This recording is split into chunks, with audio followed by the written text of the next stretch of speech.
నువ్వు మీ నాన్నలాగే తయారయ్యావు. మీ నాన్న బహుశా మీ తాత నుంచి నేర్చుకుని ఉంటాడు. నువ్వు మళ్ళీ మీ అబ్బాయికి నేర్పుతున్నావు. అయ్యో నానేటి నేర్పట్లేదండి. ఆడ అమ్మని అడగండి. అది బడి కంపుతానంటే చక్కగా కంపుతున్నా. పిల్లలు బడికి వెళ్ళి నేర్చుకునేది కేవలం అక్షర జ్ఞానం మాత్రమే. కానీ అసలు విద్య అంతా తల్లిదండ్రుల వద్ద నుంచే నేర్చుకుంటారు.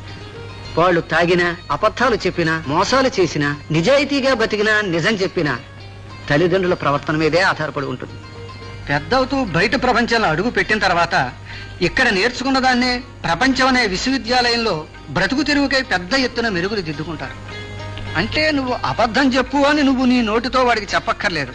నువ్వు అబద్ధం ఆడడం వింటే మనం కూడా అబద్ధం చెప్పొచ్చు అనే ఆలోచన ఈ ప్రాయంలోనే వాడికి అబ్బుతుంది. నువ్వు తాగు అని చెప్పక్కర్లేదు. వాడికి కనిపించేలా తాగితే చాలు. తల్లి తండ్రి ఇద్దరు ప్రవర్తనను బట్టి పిల్లలు పెరుగుతారు. వాళ్ళకి ఇల్లే మొదటి బడి. వాడి భవిష్యత్తు దిద్దడం మీ చేతుల్లోనే ఉంది. ఓ పక్క వాళ్ళమ్మ అబద్ధం చెప్పకూడదు అని నేర్పుతోంది. అది వాడి బుర్రకెక్కే సమయానికి నువ్వు అబద్ధం ఆడావు. ఈ రెండింటికి మధ్య వాడు తట్టుకోలేక నాతో